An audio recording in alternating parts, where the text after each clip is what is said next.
daawwattoota keenya akkuma beekamu egaa toora Facebook keenya irratti waan argamu keessa Faaris Show jenneeti kan inni dhufaa jirru YouTube Pastor Eebbisaa Baqqalee kan jedhamuuni yeroo ammaa kana nama guddaaf nama jaallatamaa nama yeroo ammaa umurii dargaggummaa qabatee hojii guddaa hojjechaa jiru paastorummaadhaan waldaa dibata harka Waaqayyoo keessatti waan baay'ee hojjechaa jiru qabanneeti kan inni dhufnee jirru.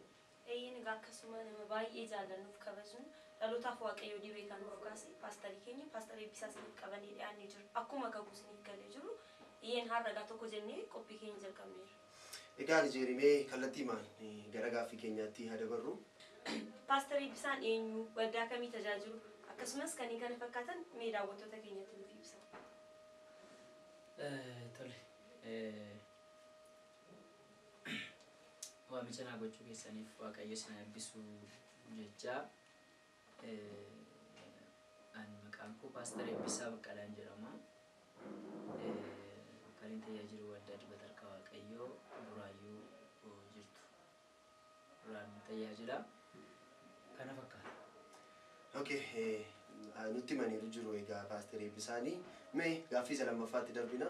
Mee isin dargaggummaadhaaf tajaajila akkamittiin ilaaltu? Tajaajilli waamicha umurii hin daangessu namni waa'ee Kiristoos Iyesuus kana guyyaa hubatee ka'ee waamicha isaatiin tajaajiluu danda'a. Keessumaa yeroon itti baay'ee tajaajiluu qabaniif baay'ee tajaajiluun nama rakkisu umurii dargaggummaati. Baay'ee yeroon itti hojjechuu qabnuuf baay'ee itti hojjechuun kan nu danqu umurii dargaggummaati. Umuriin beekumsaa fi ayyaana Waaqayyo namaa kenneen hin hoogganamne yoo ta'e umuriin dargaggummaa waan gaarii baay'ee hojjechuun akkuma danda'amu waan baay'ee balleessuunis hin danda'amu. Kanaaf tajaajilaaf umuriin dargaggummaa wal bira deemu. Namoonni tokko tokko ergii waan fedha isaanii umurii dargaggummaatti waan itti tolee hojjetanii yeroo umuriin koo dullumaaf ga'u gara hojii Waaqayyootti hin deebi'a jedhanii kan yaadan jiru. Garuu yeroon itti hojjechuun nurra jiraatu amma. Umuriin itti fiiguun nurra jiraatu, umuriin itti waan baay'ee qaqqabuu dandeenyu, umuriin itti waa uumuu dandeenyu umurii dargaggummaati. Akkuma kan hojii wangeelaa illee erga du'uuf kaane bu'aan qabu. Umurii itti hojjechuun nurra jiraatu umurii dargaggummaa waan ta'eef tajaajilli umurii dargaggummaa baay'ee barbaada. Bokkaa qabaa, aduu qabaa, gaara qabaa, dachaa qabaa waan ta'eef umuriin dargaggummaa umurii kana hundumaatti cabsanii darban waan ta'eef umurii kanaaf tajaajilli umurii kana baay'ee barbaada. Biyya lafaa keessatti umurii dargaggummaa wantoota sadii hin barbaadu. Seexanni hin barbaada, Waaqayyo hin barbaada, biyyi lafaa hin barbaada. Kanaan sadan kana keessaa wantoota itti barbaadamte yeroo itti hojjettu yeroo umurii dargaggummaa. Seexanaaf hojjechuufis umuriin dargaggummaa baay'ee murteessaadha. Waaqayyoof hojjechuufis umuriin dargaggummaa baay'ee barbaachisaadha. Addunyaamti kun immoo kana keessattis hojjettee jijjiiramuuf illee umuriin dargaggummaa baay'ee murteessaadha. Kanaaf umuriin itti tajaajilu qaban umurii dargaggummaa ta'ee yaada. Okay, baay'ee namatti tola. Waaqayyo isin eebbisu. Eeyyin dargaggoonni baay'een yeroo baay'ee yeroo isaanii waan adda addaadhaan dabarsuu barbaadu. Kiristaanuma ta'aniillee tajaajiluuf fedhii kan qaban hin jiran. Maaliif yeroo dargaggummaa sirriidhaa bashannanaa fi wanta kanneen kana fakkaatantu nama hawwata. Isin garuu umurii dargaggummaa kanatti Waaqayyo isin gargaaree dargaggummaa keessaan mo'attanii dargaggummaa mo'achuun illee baay'ee ulfaata. Waaqayyo isin gargaaree garuu dargaggummaa mo'attanii isumarrayyuu darbitanii waldaa dhaabdanii jirtu. Dargaggoota baay'ee waldaa keessan keessa immoo dargaggoota baay'eetu isin jala jira. Baay'een kan namatti toludha. Waaqayyo bara keessan haa eebbisu. Sadarkaa kana ga'uu keessaniif mee eenyutu fakkeenya isinii ta'e? Namni fakkeenya isinii ta'e yoo jira?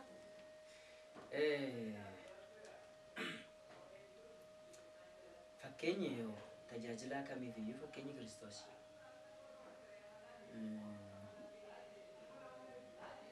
Gara tajaajila anamarra jiru gara paastorummaa kanatti toon dhufeen dura ani faarfannaadhaan kan hin tajaajilu.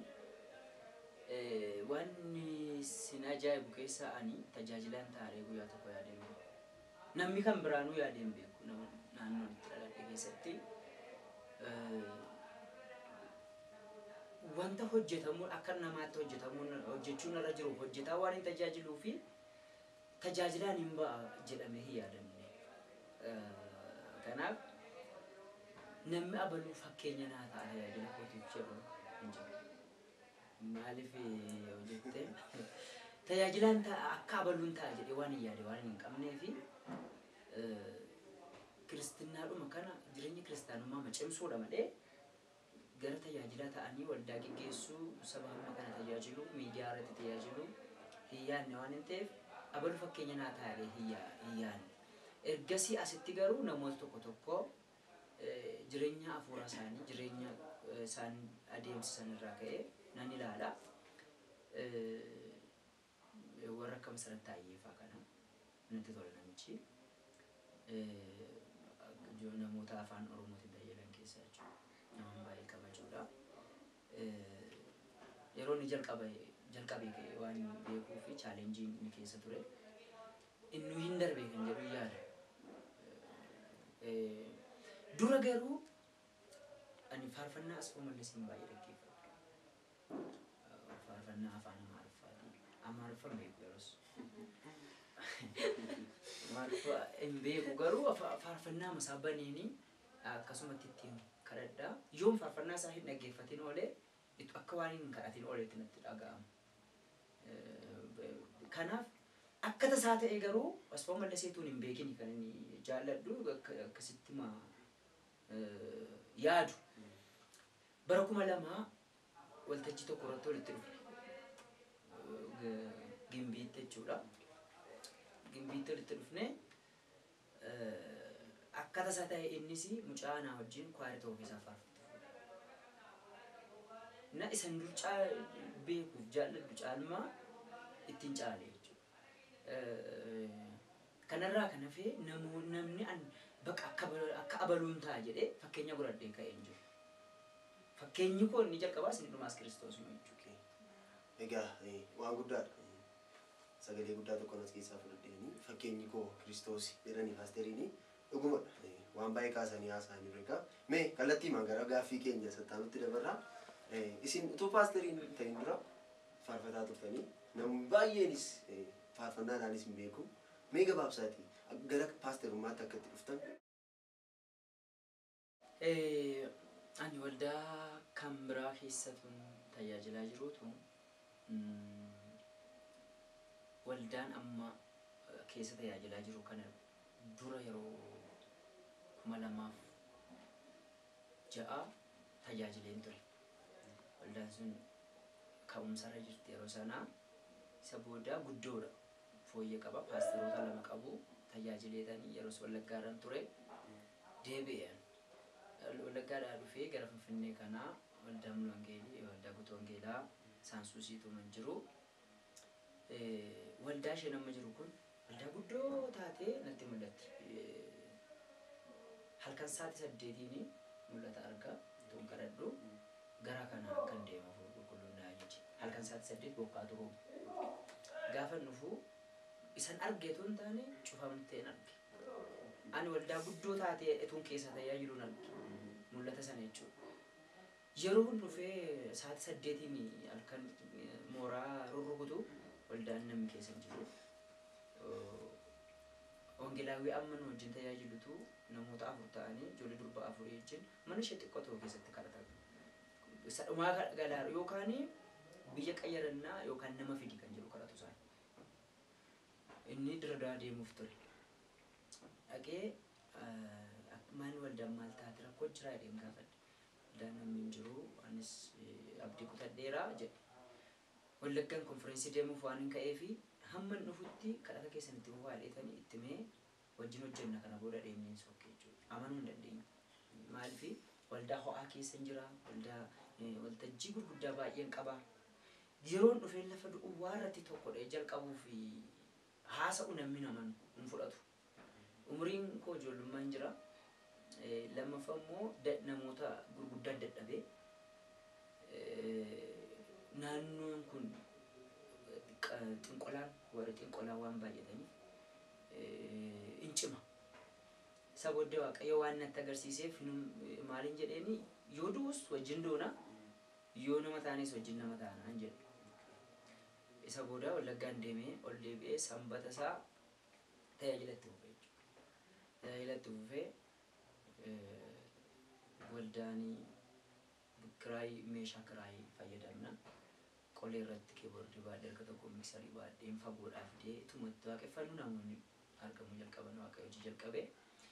Sabooddee namoota jaarsolii waldaa ta'anii walitti qabnee jaarsolii waldaa keewwanne kan gaggeessanii jechuudha. Sabooddee isaan propose godhanii inni paasterii moo ta'uu qaba nama gaggeessu jedhamee natti hin himamne. Na dudduuba fixanii ka'aniitu dhiyeessan jechuudha. Qaama olaanaadhaaf dhiyeessanii isa booddee yaa'u waaqa biraa ta'e waan ta'eef ofii kooti xalaa gashadhee paasterii na godhaa hin jenne waan ta'eef waan akkasii waaqa biraa ta'a kan jedhu waan hin amaneefanii fudhadhee paasterii ta'e jechuudha. Baay'ee namatti tola. Yaada Waaqayyo waan ta'eefidha kan ta'e hundinuu baay'ee namatti tola. Milkaa'insa isiniif maali? Inni guddaan milkaa'eera. Maal jechuu barbaade milkoominni dhala namaa Waaqayyo yoo abbicha irratti milkaa'edha. Namni tokko hin milkaa'ee kan jennu Waaqayyo nama sana irratti yoo milkaa'e qofa. Waan Waaqayyo irratti milkaa'e lubbuu hamma kana naa kennee isa kaan barsiifnee, isa kaan cuubnee, isa kaan karaatti agarsiifnee hojiin kun milkaa'aa ta'e. Ani milkaa'eera kan hin jedhuuf Waaqayyo waan milkaa'eef. Ani kanaaf milkaa'eera jedhee yaada. Waan guddaadha kan asitti dubbatame.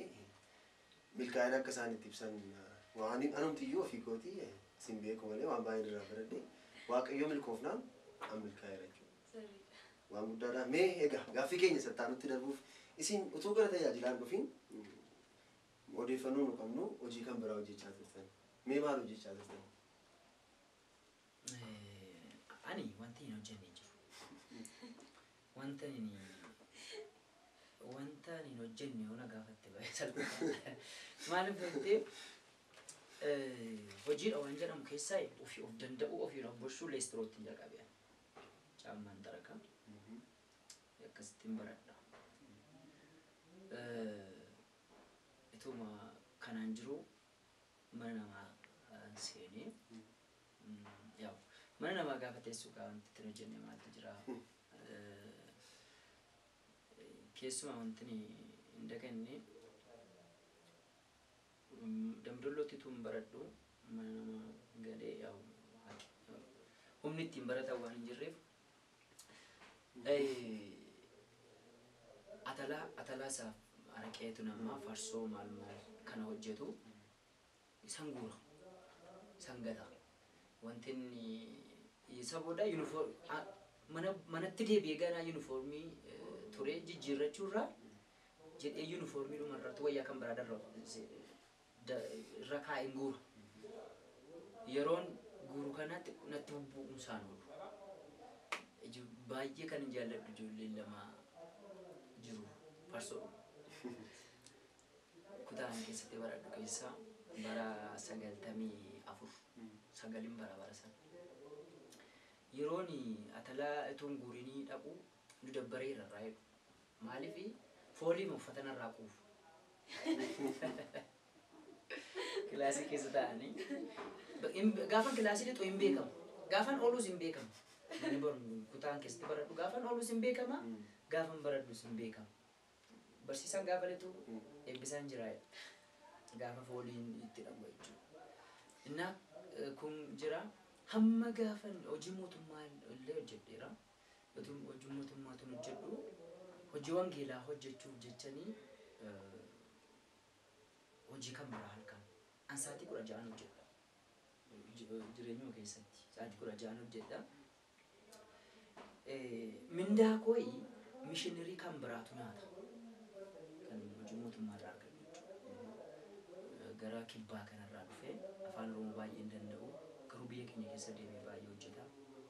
Isa booda mindaa koo isa fudhata. Itu inni dhufeen dura garuu ijoollotaadhaaf abbaa hin qabne kan itti fayyadamantu jiru jechuudha. Kamiin hin hojjenne wanti dubbaddu hin jiru. Wantoota hojiidha jedhaman hojii guyyaa yookaan kan siraasa jedhanii irraa ka'ee hamma waajjira mootummaatti hojjedheera sin jechuu barbaade. Yeroo tokko sa'aatii 14 deemnaa mana barumsaa barachuudhaaf sa'aatii 14 deemeen baradha. Ji'atti si'a tokkoon galaa nama 4 taanee deemna. Akka ana akkas ta'e yeroo sin bare akka namni calluma dheena shakkuu yeroo sin bare'an. Yoon dudduuba deemee dhaabatee na eegu. Yoon darbee isaan sokkee na duukaa fiigu. Booddee muka tokko jalatti teenye. Maaliif yoon dudduuba deemee dhaabattanii yeroo darbee fiigu fiidinan si shakkira siinii. Sin amannu siinii eegu. Maaliif akka ta'e amma anaafiyyuu ifaa miti. Asuma irratti waa tokko nutti dabaluu barbaada. Hiriyaa keessan irraati kan inni kana dhageenye mana nyaataa deemtan. Mana nyaataa deemtaniitu guyyaa tokko utuma nyaatanii poolisii wayii achi taa'u poolisoonni achi taa'u. Isa booddee mobaayilii silaa maaliif fuuti? Faa jechaa turtanii akkasitiin namoota keessan taasisaa turtanii wanti kun dhugumadha. Yeroon Dambidollootti baradhu maaliin godhasti fakkaate? Ani birrii hin qabu. Birrii hin qabu nama kan biraa fuudhee dhaqeetanii nyaata ajajannee nyaannee raawwannee dhufanii poolisoonni tokko taa'an. Ani birrii hin qabu waan ta'eef kaffalee hin jedheen hin kaffalu jedhe. Hin kaffaltu taanaan isatti sila goote himaa hin jedhe. Maaliif hin sobalansi an xiqqoo waan hin ta'eef hin sobbu kuni jedhanii waan qabanii fi qabsiiseera beekan. Qabsiiseeras waan hin ta'eef kan dura nama kan biraa borsaa naa qabee deematti kenneeni kan ittiin daftara baadhu. Iyyee qabsiisee ilma iyyeetti anatti itti kennee na loleessatu mee naa qabee itti naraarameen naa qabiyyeedha. Naa qabee itti kenneetanii isa booddee ergin itti kennee booddeen iyye. Iyyee man biyya balleesse. Hammi nama yaa dhufee poolisii jedhama daftara qofatanii jedhe. Naa qaban. Walitti mani sabu. Egaa waan akkas akkasiitu jira. Mee mudannoo isin mudate keessa dur taphataa kubbaa miilaa turtanii jedhama akka odeeffannoo fudhannetti. Yeroo kuwaasii kana taphachaa turtan kubbaa miilaa kana gaafa taphachaa turtan baay'ee namni meedaa keessatti isin sodaatu. Mee maaliif isin sodaatu meedaa keessatti? Maaltu jira sitti fakkaate? Ati lubbuu kee kan qusattu yookaas of eeggannoo kan ofii gootu waan nama of eeggattuuf yoo qabaatteedha. Yoon du'ee abaluun immoo eenyuuf gargaara warra keenyatti hir'ataa wanti jedhamu jira. Hanqin hin jiru. Nama itti hir'adhu isin qabu nama natti hir'atu isin qabu. Qobaa waan hin ta'eef milkaa'inaan barbaada. Yoo ani bahe malee maatiin koo hiyyeessu. Kanaaf waan hojjedhu keessatti baay'ee hojjedhee bahuun barbaada. Keessa hafuun barbaadu. Kuwaasii kubbaa miilaa keessatti immoo filamuu jira. Filamuu jira. Yoo mo'amtee hin filamtu. Wanti achi keessatti gootu ni ilaalama. Kanaaf iddoo natti jiranii taphadhaan. Fuulduraa ka'ee sarara fuulduraa irraa ka'ee hamma goolii eegaatti taphadheera. Iddoo hundumaa jechuudha. Yoo yeroon itti sarara taphadhu namni yoo kuwaasii na bira dabarte namichi na bira darbu. Yookaan fagoo dhaabatee dhiituu isaa malee na bira geenyaan hin falfalamu.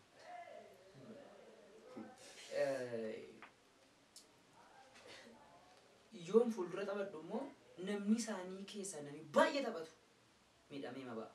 Nanna. Mo'amuu waan hin barbaadneef hin godha kana.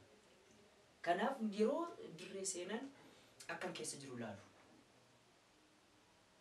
Kanaaf fagoo dhaabatanii na biratti dhufanii fagoo dhaabatanii yoo dhiitan malee dhagaafa kanatti guran jiru. Abawuun jedhanii jechuudha. Egaa baay'ee namatti tola. gaaffiin keenya sattaanu too gara tajaajila gara paastarummaatti nufi faarfannaadhaan beekamtu ture. እና የህይወቱማ keessan kanarraatti odeeffannoo kanas kan nuti fudhanne yeroo isin faarfannaa jalqabaa raafisa jalqabaa gadhiistan hiriyoonni keessan baay'een isin amanne ture. Maaliifidhame sababiin isaa? Akkuma dura dubbadhee ani tajaajilaa ta'uuf isin yaadne namni isin yaadne isa dhugumaan sitti hima. Ani hojii mootummaan hojjedha. Hojii mataa kootiin bukkeetti nan hojjedha. Maatii hiyyeessa keessaa waan hin ba'eef isaanii jijjiiruu ture taargeetiin isaan irratti hojjechuudha. Akkan danda'u nan beeka. Waldaa keessattis ijoollota wajjiniin tajaajilu keessaati namni fudhatama hin qabne ana. Waan isaan godhan hundumaan godha. Nan faarfadha, nan kadhadha, nan lallaba, nan barsiisa. Namni harka rukutu hin jiru anaaf jechuudha. Yeroo isin jedhu harka rukutuun barbaachisaa ta'e jechuu kootu hin taane namoota naannoo koo jiranii baay'ee sappoortii godhu. Ijoollota sadarkaa koorra jiran. Eessa ol ta'e isa bulte namni hin jiru anaan. Kwaariima keessan tajaajila. Isa booda warra na dura kaasitee hojjeteef karaa kan ta'e ana. Warra na bira jiran jechuudha. Natu karaa qabsiise. Eenyuun beeku garuu. Waldaanis namnis hin beeku. Ani namoota ispoonsera karaatti argatan faleera. Ofii koo garuu hojjechuu yaadne. Isa booda faarfannaa hojjechuu waan irra jiraatuuf yoo namatti meesii namni ishii naan jedhu. Waldaatti yoo nimees waldaan ishii jettu. Tokko amaloonni koo durii sun jira. Baay'ee hamaadhaan. Nama xuruu miti. Nama gaarii turre. Hammeenyi wanta jedhamu hin ibsu. Baay'ee mana hamaadhaan. Kun immoo maaltu godhe sitti fakkaatee qobaa guddachuu kooti. Lafaa ka'ee hammeenyaan godhu iddoo hammeenyi itti godhamutti immoo natu baay'ee hammeenya godhachuu. Kanaaf jecha dhuguma kun jijjiiramaa kan jedhan jiru. Baay'ee nama reebaa. Wantoota baay'ee godha. Yoo nama haasa'e namni tajaajila fudhachuu isaa faayidaa yaadda. Kanaaf namni waan amala koo durii sana beekuu fi isa jijjiirame si hin fudhatu didan. Jijjiirameeraan si'ani. Lammaffaa immoo eessattis yoo dhaate gaafa hiyyeessa taatu nama harkisii hin qabu. Waldaa kiristaanaa keessattis ta'ee bakka ittis ta'ee ati hiyyummaan sirkuteera taa'ee nama harkisii qabu hin jiru. Kunis hin jira. Isa booda maaliin godhe? Kaasitii koo tokkoffaa akkan itti hojjedhe hojii mootummaatuun hojjedhuuni avokaadoo, maangoo, muuzii baadiyyaa keessa hin deemee guuraan hojii mootummaan hojjedha. Yeroon hojii mootummaa kana saatii hojiitti ba'u keeshaa fudhadheetanii baadiyyaa keessa deemu. Keessa deemee muuzii kana mataa irratti baadhee maangoo kana baadhee guureen magaazinii jira achitti naqee mana juuzii wayii kan fakkaattu banee achi firaafiree kan daldala. Yeroo hojii kootii maaliif sitti fakkaate inni birriin isaa qobaatti ta'a. Maal gochuuf ittiin kaasitii hojjechuuf. Namni sappoortii godhu hin jiru yaadamu waan ta'eef. Kanaaniin hojjedhee gaafanii faarfannaan gadhiifamu magaalaa jeeqan. Magaalaan keessatti dhuguma moo sobbulaakkii akkas miti. Nama biraa dhafa hamma jedhanitti jechuudha. Amma kana ga'e. Isa booddee xumuree isan eebba isaatiif gadhiisu irrattitu amanan. Malee tiraakii tokko gaafa gadhiisamee katamaa keessa achiis hin faarfata, asiis hin faarfata, achiis hin faarfata. Eebbisaadha waliin jedhu amanuu didan warri kaani gaafa hunda isaa xumuree galu amanan. Baay'ee namatti tola. Waan gurguddaa kan isin kaastanii. Amma dur tajaajilaan dhufee ila jawwee tokkotu sila safara akkasii jira gaafadhaan ijoollee ijaareetan dullaa fudhadhee jawwee barbaacha mandira keessatti. Naan galle waan afuuraa kun naan galle. Faarfannaa kana immoo yeroo waldaa gaafadhaan immoo faarfannaan xumuramnaan lallaban dhaggeeffannoo maaliin jiru hin baanii taphannaan. Yeroo ijoolleen yaa'anii hin arrabsina karaa waldaan ma baanan maal jechuun barbaadeen nuun galle ati isa miti ati waldaa keessattuu jirru farsoo dhunnaa. Farsoo dhunnaa araqee dhunnaa. Nuun galle waan ta'eef hamma keessatti namni tokko itti guddannee nu bara duriitii kana taane gaafadhan anaaf sirrii miti. Keessatti dhalachuutu hin taane itti dhalachuun baay'ee murteessa. Baay'ee namatti tola. Gaaffii keenya isa taa'anitti darbina. Konfiraansii waamamtanii hamboo deemtanii achi seexanni tajaajilaan inni waamame isin faarfannaadhaan waamamtanii achi tajaajilaan inni waamame seexanni iyyuu diddee sana booddee isin gara faarfannaatti akka ceetaniif isinii kenname achi gaafa isin faarfannaa toon jalqabeen dura namni manni jalaa gubate maal jedhaa akkam jedhee iyyaa ittanii sabaan hinaan mee isa mudannoo isaa sirriitti akkasiin ibsitanii barbaada. Mudannoo kana hiriyootuma keessan tunuu laatee wajjin tajaajiltan jechuudha.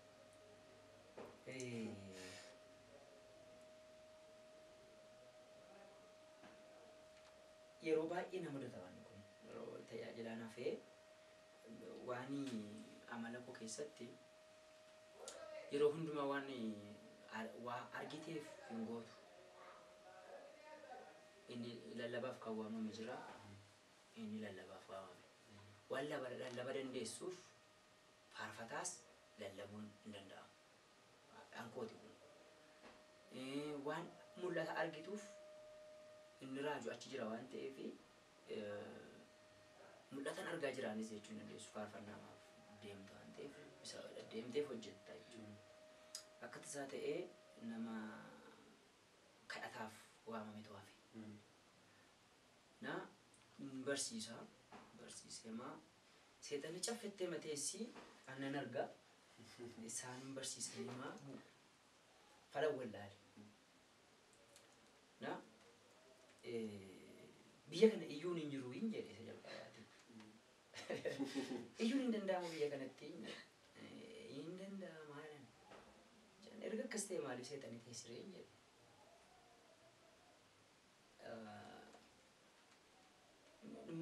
Yeroo etuun kana hin jedhin yeroo manni namaa gubatu maal jedhanii akkam godhatu biyya kana akkam jedhu hin iyyuu jedhan akkamitti iyyuu jennaan walan hundi isaan ol luqayyaa. Sanaan qabii poolisiin dhufeera. Iddoo san iyyichaaf jechuudha. Amma isinitti iyyatu hin taane akkasin amma iyyatanitti lafa jirtu seexanii itiiti isin warri nagaan calluma danda'an.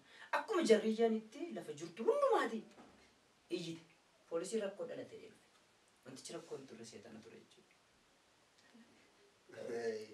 Waa guddaan irraa bareegaanii namni manni isaa gubate mataa isaa qabatee iyyaa jettan waan biraan jennaan hundi isaanii iyyuu mataa isaanii qabatanii iyyanii achi as ba'anii waca guddaatu ta'e jechattii kan mee akkamittiin isinii dhufuu dandeessi? Amma biyya keenyatti yeroo mana nama tokko gubatu inni duraa gubate isiniyya. Inni ollaa isiniyya. Inni itti birmatu isiniyya. Iyyaama fiiga hundumtu. Kanaaf inni namarra jirus inni mooraa ala jirus inni waldaa keessa jirus wal gargaaree akka iyyuufi. Sanaafini namni mana gubate akkamitti iyyaa yeroo manni gubatu akkamitti iyyuu wal gargaaruu miti isa jedhuufi. Waan guddaadha egaa. Mudana baay'ee namatti toluuf baay'ee nama barsiisudha. Egaa daawwattoota keenya isinis waan baay'ee akkasii irraa barattan abdii guddaa qabna. Mee gaaffii gosa xumuraa barumsa aartii barattanii ture. Mee barumsa aartii maaliif barattanii?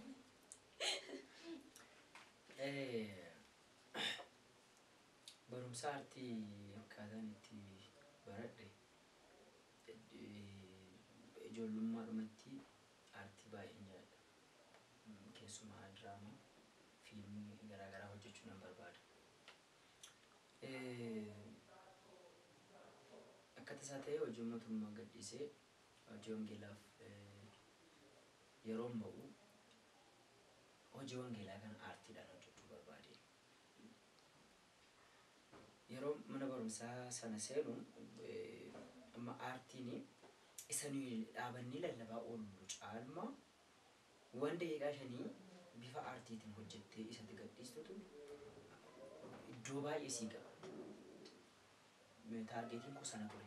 hojii wangeela kana bifa aartiitiin hojjechuudha malee paasterii ta'uu hin turre. Paasterii ta'ee lallabee barsiisee akkas hin turre. Naa kanaaf immoo barachuun dirqama waan ta'eef mana barumsaa aartii kan kiristaanaa kan maalii jedhee addatti hin jiru. Kanaaf immoo barumsaa sagalee barachuun dirqama waan ta'eef akka ta'ee kadhachaan ture. Mana aartii meesatti akka barachuu waan barbaadu. Mishinarummaa irraa barahaa ture gammoojjii keessaa gaafa deebi'u baay'ee uqqataadhaan akkan itti fudhatamin sitti hima. Baay'ee manuqqataadha. Akka tasaa ta'ee ijoollee warra duraan barataa jirantuuf fiilmii hojjechuuf tireeningii ba'uuf galmaa'uuf hin naqe. Uqqataa koo argan. Namichi kun iddoo sanatti nuuf agalu jedha. Iddoo yaadan sanatti. Na fuudhanii deemanii ani musliima mana barumsaatti waldaatti iddoo garaagaraatti waan hojjedhuuf xinnoo si muuxannoo waan jiruuf sannaaqu kaameraadhaan inni waraabameen beeku malee fiilmii isa kaan beeka akka godhii akka godheedhaan haaluma tokko irratti himanii si'a lamaffaa irra deebi'anii nan qabadhee nu waraabanii hin ta'e isaan kaffallee barachuu dhaqee ispoonsaraa achuma keessaa naa ta'anii akkasitti baradhe jechuudha. Baay'ee namatti tola. Ogummaa baay'eedhaan kan Waaqayyo isinii kennee ittiin hojjechaa turtanis hojii xinnoo irraa kaastaniiti kan isin hojjettanii. Egaa ani waan tokkoon bara akka kootti dhaggeeffattoonni keenyas akka isaan baran hojiin hin tuffatamu. Tajaajila duwwaa jennees immoo taa'uunis sirrii miti wanti isin haasoftanirraa waan hin baree. Egaa hojjechaa tajaajiluun hin danda'ama. Waan guddaa kan isin kaastan mee gaaffii keenya isa dhumaa gara xumuraatti finnee jirra. Waldaa amma tajaajiltaa jirtan keessatti mudannoon isin mudatan keessaa baay'ee ta'uu danda'u mudannoo hin irraanfanne tokko nuu himtanii isa booda gaaffii deebii keenya gara xumuruutti finna. Yeroo hojii namni ciisu hin kufu. Si galeera gaafa fiidduudha kan itti kufaatiin gufannaan si mudatu malee taa'aa wal taataanaani carraa kufaatiin qabdu. Namni kufaatii baqatu immoo taa'aa oola. Namni gufannaa baqatu taa'aa oola. Gufannaani haala jireenyaati biyya kana keessatti gufannaani dhabina. Yeroo gara hojii waldaa kanaatti dhufee homtuu hin jiru. Lafa duwwaa waan tureef nu amanan namoonni jiramtee kan waan dhuunfaa kanaaf kan hojjennutti yaadu nama sappoortii nu godha jedhuun turre yaaf tokko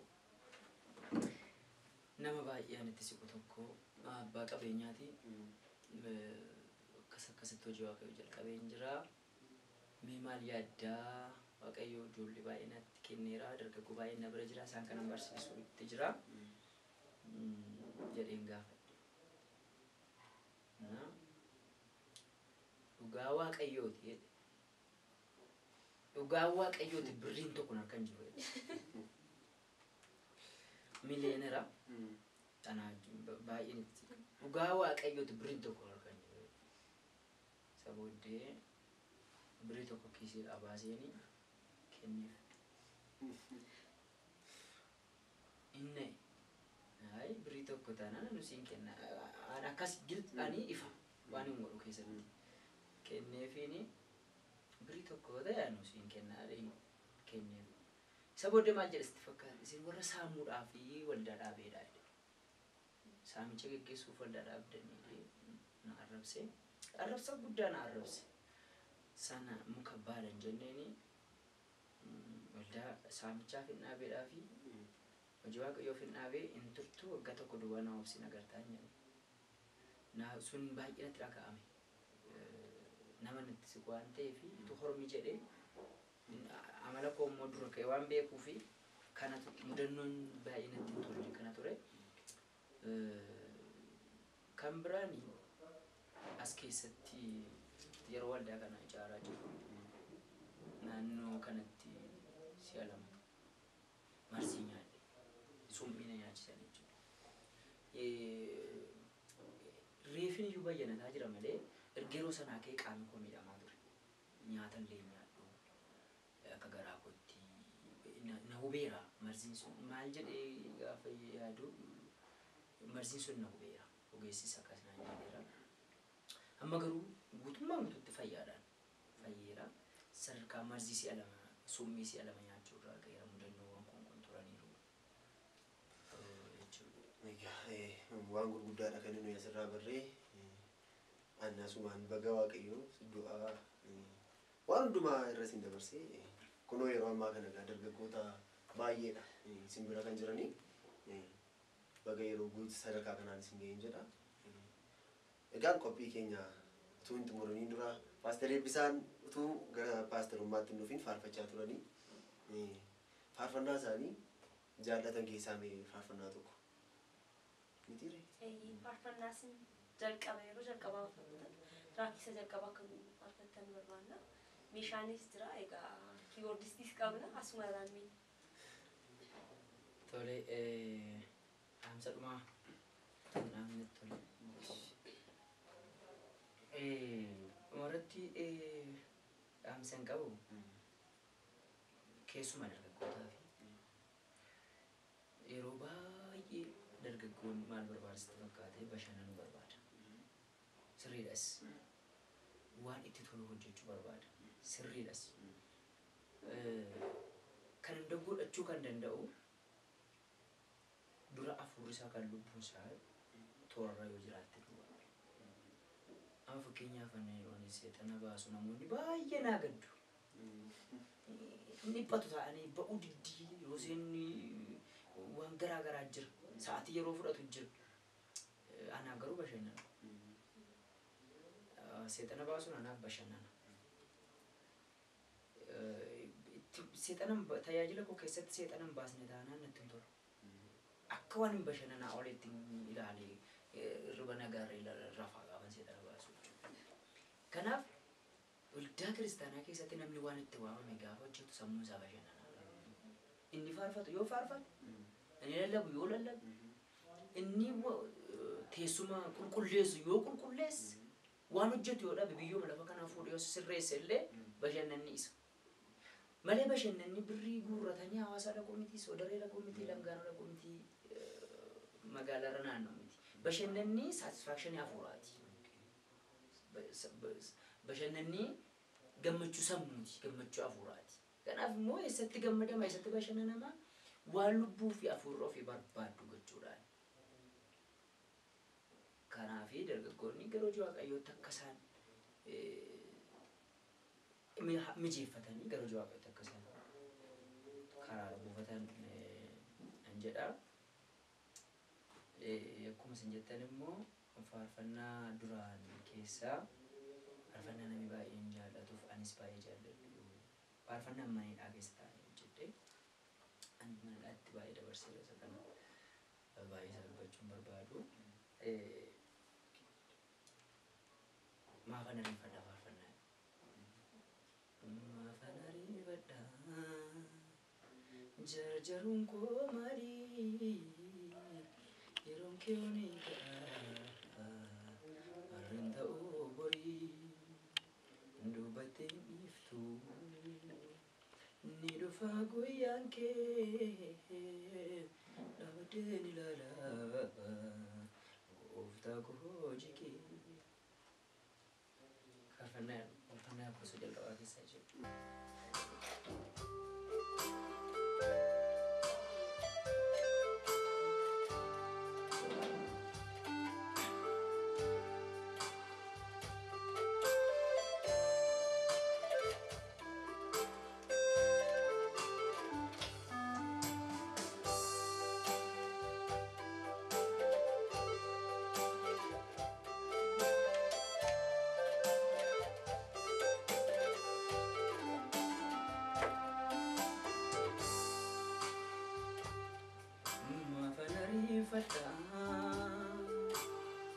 Jarjaruun koo marii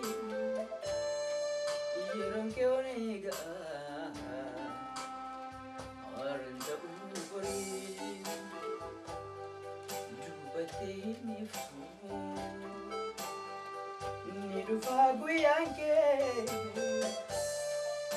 Dhaabadheen ilaala gooftaa boqojjee hubatee hin ibsu ni dhufaa guyyaan kee dhaabadheen ilaala gooftaa boqojjee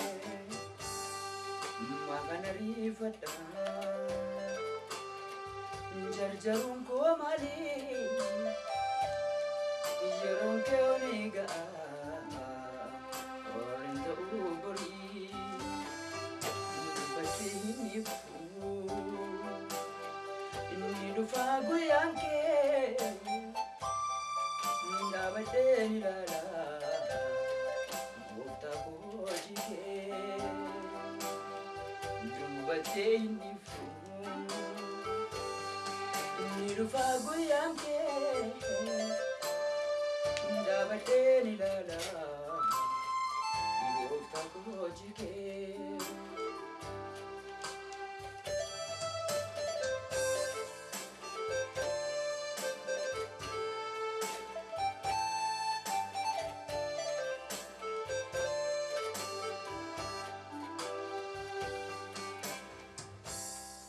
Anaaf diina gidduutti guyyaa turteessitii dhufa ariifadhee deemee maafan argaa kormaatti gubaa. Anaaf diina gidduutti guyyaa turteessitii dhufa ariifadhee deemee maafan argaa kormaatti gubaa. Akumaan socho'uu dhaabadheen ilaala guyyaa kee asifachiin jedhuu dhaabadheen eega guyyaa kee maafan ariifadha jarjaruun koo maalii yeroon kee oniga orin ta'uu borii.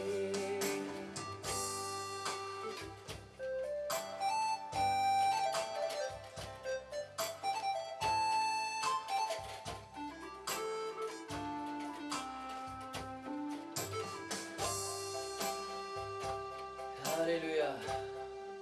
Tabaraku. Eebbifama. Baay'ee teeffamni waaqayyo sinaa eebbisu baay'ee namatti tola. Egaa qophii keenya suma irratti goolabnaa ispoonsera nuu ta'uudhaan istiidiyoon kun kakuu kan jedhamu akkasumas obboleessa keenya waggaariidha. Namoonni biratti hojjechuu barbaadan faarfannaa bifa bareedaadhaan hojjeta. Akkasumas mana uffataa bokkuu yookiis olii kan jedhamudha. Egaan akkasumas ogeessi kaameraa keenyaaf Raawul Abrahaam kaameraa duuba ta'uun nu wajjin tureera. Egaa asumaan naamsa koo kan hin dabarsu hojiin kun kan hojjetamu Faaris Show tiimiin kun wantoota baay'ee of keessatti qabateeti kan inni jiru. Wantoota isaan qabatan keessaa namoota sagalee waaqayyoo lallaban faarfattoota garaagaraa namoota gurguddaa wajjin waliin dubbiin ta'a. Akkasumas baacoo garaagaraa hojii hafuuraa kan of keessatti qabatu diraamaa gabaabduu wantoota akkasii qabanneeti kan hin gaannee jirru. Kanaaf asumaan hojiin kun kan inni irratti darbu YouTube Pastor Eebbisaa Baqqalee nu bukkee jiru. Kanaaf peejii isaanii like, share, subscribe gochuudhaan akka nu bukkee dhaabbattan jechuun barbaada. Eeyyeen akkasumas ispoonsara ta'uu kan barbaadan karaa toora bilbila keenyaa akkasumas immoo karaa YouTube keenyaa nu argachuu ni dandeessu. Eegaan sagantaa biraatiin hamma walitti deebinutti turtii gaarii isiniif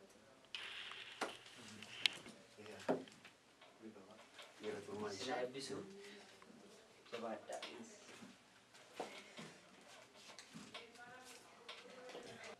Eeyyeen akkasumas kaameraamaaniin keenya Raawul Abrahaam nu waliin ta'uudhaan nu wajjin turtii gaarii dabarsee jira. Radeebiif Raawul Abrahaamiin. Raawul Abrahaam. Raawul Abrahaam. Akkasumas egaa ogeessi kaameraa keenyaaf Raawul Abrahaam kaameraa dudduuba ta'uudhaan qophii akkas bareedu kan nuuf hojjetee nu wajjin dhaabbachaa jira.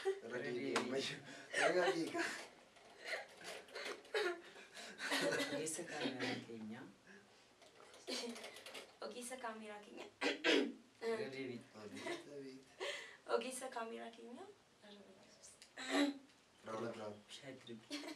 Ani gaasinni isa sun olii bula malee. Egaan akkasumas ogeessa kaameraa keenya Raawul Abrahaam kaameraa dudduuba ta'uun Nu waliin jira.